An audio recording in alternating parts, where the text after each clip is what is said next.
Kalahandi जिलार Kesinga block अंतर्गत बेलखंडी ग्राम पंचायत स्थित ऐतिहासिक सर्वपुरातन बेलखंडी श्री श्री बाबा धवलेश्वर महादेव मंदिर रे आज अर्थात 2024 जुलाई 22 तारिख में श्रावण मासर प्रथम सोमवार श्रद्धालुओं प्रबल भीड़। गतकाली अर्थात 2024 जुलाई 21 तारिख रविवार दिन गुरु पूर्णिमा अपराह्न 4 घंटिका समय श्रद्धालुओं भीड़ देखा मिलता। तेणु श्री श्री धवलेश्वर महादेव मंदिर ट्रस्टी बोर्ड कमिटी तरफ श्रद्धालुओं रहिबा एवं खाइबा व्यापक व्यवस्था करा जायतिबा बेले स्थानीय पलम पुलिस अधिकारी अक्षय कुमार पट्टनायक तत्वावधान में यात्री मानकर सुरक्षा पई कड़ाकड़ी भाव में व्यवस्था होता।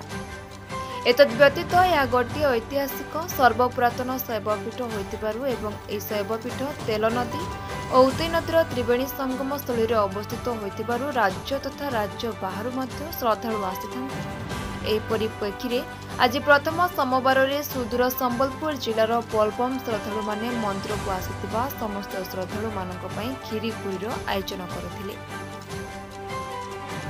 श्रद्धालु माने देवदेव महादेव श्री श्री धवलेश्वर महादेव दर्शन सारी अति आनंदर सहकारी खीरीपुरी एवं प्रसाद भक्षण करी मंदिर आनंद उपभोग करुथिबार देखिबाकु मिलिथिला। श्रद्धालुओं पई मंदिर ट्रस्टी बोर्ड कमिटी पक्षरु ट्रस्टी बोर्ड कमिटीर सभापति पार्थवीर सेलमंक तत्वावधान में पानीय जल जलखिया एवं यार व्यवस्था मध्य। श्रद्धालु मानक कहवा अनुसार बेलखंडी श्री श्री धवलेश्वर महादेव मंदिर में प्रत्येक वर्ष बोलबम तथा श्रावण मासरे बोलबम उपासक तथा श्रद्धालु मानक पई एभली सुंदर भाव में रहिबा एवं खाइबार व्यवस्था करा जायथे। एथिपई एही मंदिर में बहुत दूर दूरांतरु एबे राज्य बाहर मध्य श्रद्धालु आसिथांती बोली प्रकाश करथिले। आसंतु एने पलमफांडी अधिकारी अक्षय कुमार पट्टनायक एवं बेलखंडी सरपंच सुशांत बाग ट्रस्टी बोर्ड सभापति पार्थवीर सेलमा कौन कहते बुझा।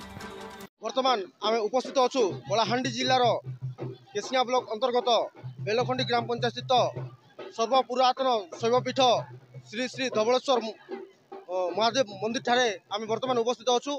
आज श्रावण मासर प्रथम सोमवार एने भक्तों प्रबल भीड़ लगी रही मंदिर रे। आसतु पचारि बुझा कि आपण सीधासख देखि पारुथिबे एवं भक्तों किभली भीड़ रही एवं पुलिस प्रशासन तरफ किभली सुरक्षा जोगाई दि जाइछि। आसतु आम गणर अच्छा पलमफांडी अधिकारी श्रीयुक्त अक्षय कुमार पट्टनायक महोदय तांकर प्रतिक्रिया कर रही किभली भाव में ये सुरक्षा जोगाई पचारि बुझा। सर नमस्कार। नमस्ते। निर्मल टीवी को आपको स्वागत करुछि।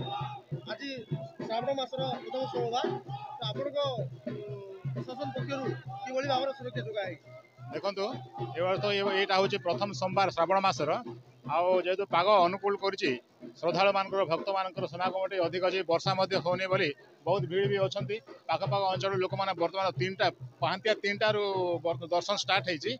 आज एपर्यंत लोक मान जीवा आसवा चली आराम से आमर लोक मैंने दर्शन करके जाऊँच से कौन प्रकार असुविधा ना। आम पुलिस पक्षर शांति श्रृंखला रक्षा करने व्यापक व्यवस्था कर। गोटे वर्ष पर भक्त मानकर पुणी थे समागम होती। आज श्रावण मास श्रावण प्रथम सोमवार जो भीड़ रही आप श्रद्धा मानू कौन कहना चाहते? श्रद्धा मान कहे से शांति श्रृंखला आसतु शांति श्रृंखला आसिक दर्शन कर जातु समस्त जमी माँ भणी मैंने हो समस्त जिते एरिया लोक मैंने आसते सुरुखुर दर्शन कर समस्त सहयोग आम कामना करुँ। आपण प्रशासन पक्षर जो सुविधा सुजोग जोगाई दि जाए तार एत व्यतीत मंदिर पक्षर मंदिर कमिटी पक्षर कौन कौन सुविधा जोगाई? नहीं मंदिर कमिटी पक्षर जे अच्छा वॉलंटियर माने से बहुत सहयोग कर शांति केमती हो से भी चेष्टा चले। आम गहन आज प्रथम सोमवार सर्वपुरातन ऐतिहासिक शैवपीठ बेलखंडी ठारे बेलखंडी ग्राम पंचायत सरपंच महोदय अच्छा आज किभली भाव में एठी श्रद्धालु मान भीड़ रही किभली भाव में सुविधा जोगाई दि जाए मंदिर कमिटी पक्षर आसतु पचारि बुझा। सर नमस्कार। नमस्कार। निर्मल टीवी को आपको स्वागत जनाऊँ। धन्यवाद। आज श्रावण मासर प्रथम सोमवार श्रद्धालु मान भीड़ किपर रही श्रद्धालु मान कौन कौन सुविधा सुजोग जोगाई दि जाए आप पंचायत पक्षर मंदिर कमिटी पक्षर परिचय आपण निर्मल टीवी को अनेक अनेक धन्यवाद नमस्कार। जेहेतु सबु समय आपण बेलखंडी शिव मंदिर जो कौन प्रोग्राम हेले भी आपण आसिक आगे उपस्थापन होती सब सुखी मीडिया माध्यम आपण टीवी माध्यम प्रचार प्रसार करते जहाँकि अनेक लोक जापारती। आज हूँ आम बेलखंडी ग्राम पंचायत रे बाबा धवलेश्वर पीठ में हजार हजार बोलबम भक्तर समागम होची।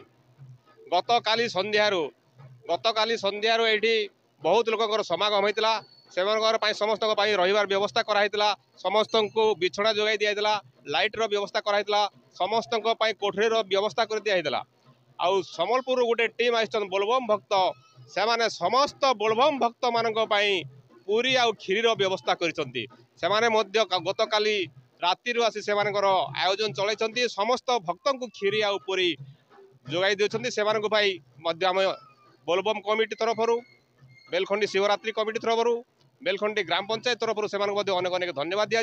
समस्त भक्त सुंदर भाव में क्यू रे जाई भगवान को दर्शन करछन्ती। मंदिर भितर 2 जण पुजारी अछन्ती शीघ्र शीघ्र पूजा सारी समस्ते बाहर को आसी बाहर परिवेश को उपभोग करछन्ती।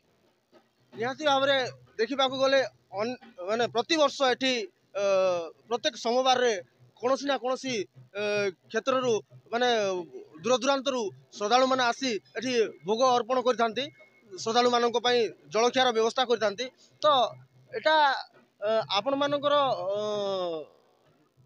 जोगाजोग रे हेताय ना से माने निजे आसी करथांती नहीं से भी गोटे आत्मा अच्छी भगवान से दया कर निजे आसिक व्यवस्था कर खीरी पूरी पानी व्यवस्था ये कि अन्न भोग भी दौरान से निजे आसी कमिटी सहित जोगाजोग करती आम कमिटी सब जिनिस पत्र जोगाई दौ घर जोगाई दौ से पैसा से निज खर्चार अन्न भोग खीरी पूरी भक्त मान दौरान।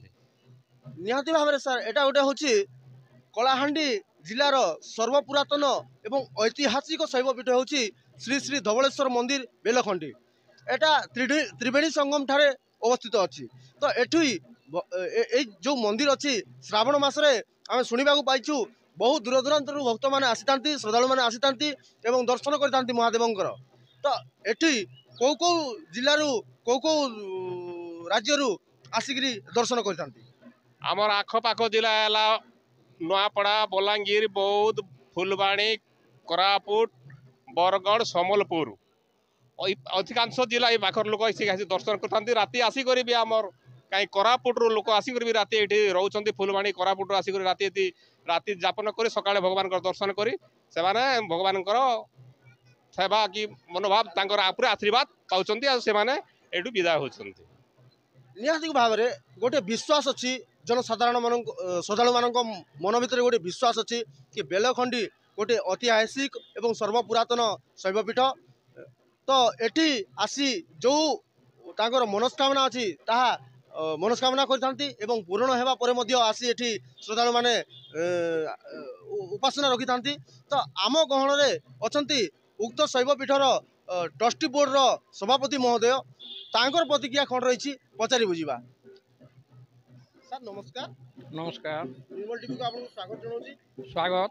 आज हूँ श्रावण मासर प्रथम सोमवार आम देखा पाचु श्रद्धालु मान भिड़ प्रबल रही आपंकर कमिटी तरफ कौन कौन सुविधा सुजोग श्रद्धालु मान जोगे दी आमर कमिटी तरफ श्रद्धालु मान आम लाइन धाड़ी श्रृंखलित केमती दर्शन करें से आम बेरिकेड्र व्यवस्था करूँ आउ शांति श्रृंखला रखापी आम पुलिस पलम पुलिस फांडी आज्ञा मैंने भी आसिक समस्ते सहयोग करुँच आमर विभिन्न भक्त मैंने जमी श्रृंखलित दर्शन करें से आमर ये कमिटी तरफ सब प्रकार व्यवस्था करा जाइछि। निहाती भाव में आम शुणा पाचु जे प्रत्येक वर्ष भली ए वर्ष मध्य जो श्रावण मासर सोमवार पालन करने श्रद्धालु मैंने गोटे दिन पूर्वर आसी था। तो से आपण एठी कौन कौन व्यवस्था रखी था से आमे तांकर रहिबा पई हमर बहुत गुडे घर अछि लाइट जोगे दिया जाय से पानी व्यवस्था कराई से आराम रे रही करी राति रही करी सकाळु से ठाकुर को दर्शन करी करी से आराम से जाउछंती। आम आखपाख आमर बलांगीर फुलबाणी बौद्ध नुआपड़ा विभिन्न जगार दर्शनार्थी आसिक राति रहणी करी करी सकाळु भगवान को दर्शन करी करी पानी ये करी करी समस्ते आराम रे जाउछंती।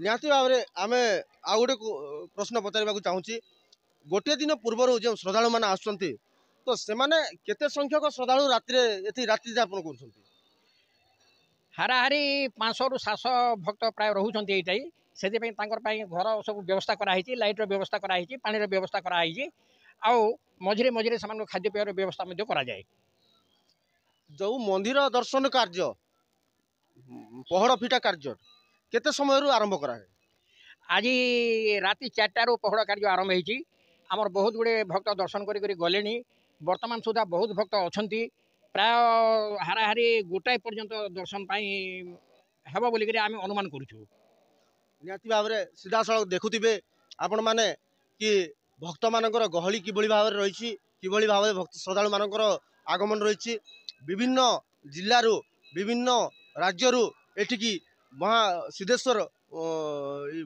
धवलेश्वर महादेवंकर दर्शन पाई सुଅ छुटी थाए श्रावणर प्रथम सोमवार प्रथम जेहेतु काली गुरु पूर्णिमा थिला आज हूँ श्रावण मासर प्रथम सोमवार एपाई आज यही जो मंदिर अच्छी सर्वपुरातन शैवपीठ श्री श्री धवलेश्वर महादेवंकर मंदिर आज अनेक राज्यरू अनेक जिल्लारू आसी श्रद्धालु माने योगदान करछंती गतकाली संध्या ठारू आसी एटी रात्रि यापन करछंती मंदिर कर्तृपक्ष जोटा कि ट्रस्टी बोर्ड पक्षरु तांकर सोइबा रहिबा व्यवस्था माने समस्त प्रकार सुविधा करा जायछि खाद्य पेयर मध्य व्यवस्था करा जायतिला एवं वर्तमान मध्य बैरिकेड भाव में सुंदर भाव में क्यू माध्यम रे दर्शन करछंती श्रद्धालु माने एथिप्रति पलम फांडी अधिकारी एवं पलम पुलिस सजाग रही समस्त को कड़ा सुरक्षा बलय से दर्शन कराउछंती और सुरक्षित भाव में महादेवंकर दर्शन कर श्रद्धालु माने आनंदर सहित बेलखंडी जो त्रिवेणी संगम ठारे अवस्थित श्री श्री धवलेश्वर मंदिर तार कारुकार्य एवं तार भगवान सानिध्य लाभ करी श्रद्धालु माने लेउटा होती Kalahandi state crime bureau chief Krishna Nayak report Nirmal TV.